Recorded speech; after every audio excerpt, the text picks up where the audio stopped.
रहस्य, 3 गुण कैसे बदलते हैं आपका व्यक्तित्व। क्या आपने कभी सोचा है कि एक ही परिवार में जन्मे 2 भाई-बहन का स्वभाव इतना अलग क्यों होता है?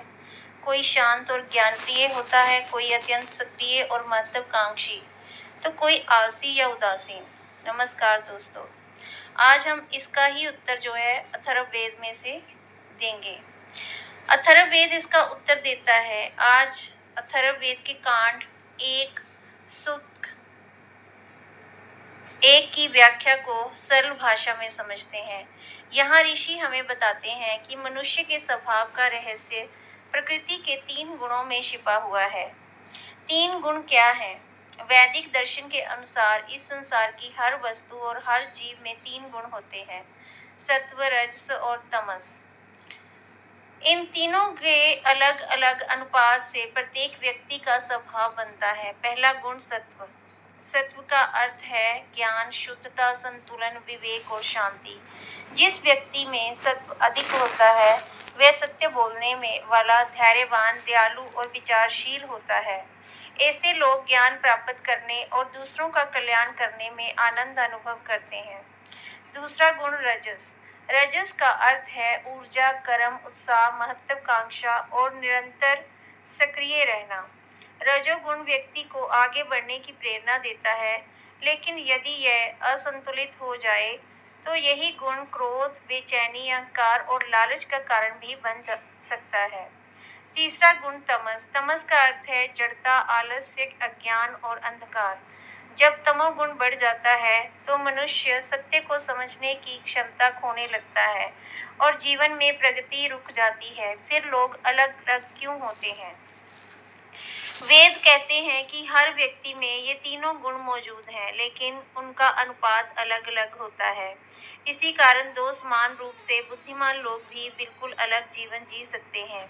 यदि किसी के पास महान बुद्धि है और उसके साथ सत्व है तो वह समाज का निर्माता, वैज्ञानिक, शिक्षक या महान विचारक बन सकता है। लेकिन यदि वही बुद्धि रजस और अहंकार से प्रभावित हो जाए तो वही व्यक्ति अपनी शक्ति का गलत उपयोग भी कर सकता है। इसलिए वेद केवल बुद्धि नहीं बल्कि संतुलित बुद्धि की शिक्षा देते हैं।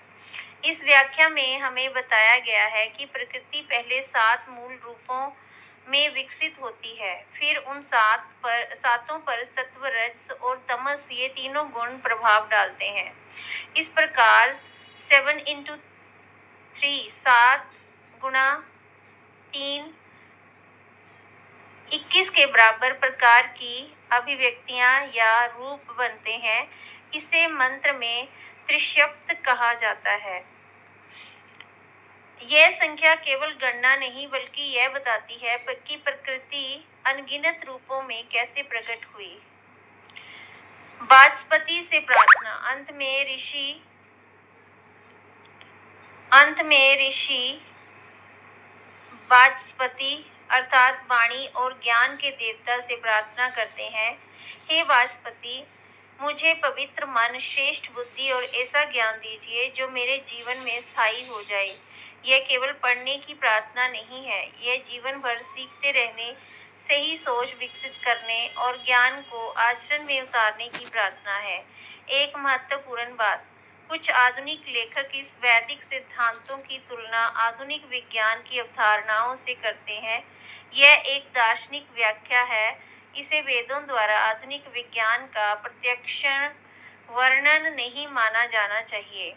निष्कर्ष, अथर्ववेद हमें सिखाता है कि मनुष्य का भविष्य केवल उसकी बुद्धि से तय नहीं होता, बल्कि इस बात से तय होता है कि उसकी बुद्धि पर सत्व, रजस और तमस में से किसका प्रभाव अधिक है। इसलिए यदि जीवन में सच्ची सफलता और शांति चाहिए तो अपने भीतर सत्व गुण को बढ़ाना ही सबसे बड़ा साधन है। यदि आपको अथर्ववेद के ऐसे सरल और गहन अर्थ पसंद आते हैं तो वीडियो को लाइक करें, चैनल को सब्सक्राइब करें और कमेंट में लिखें राधे राधे।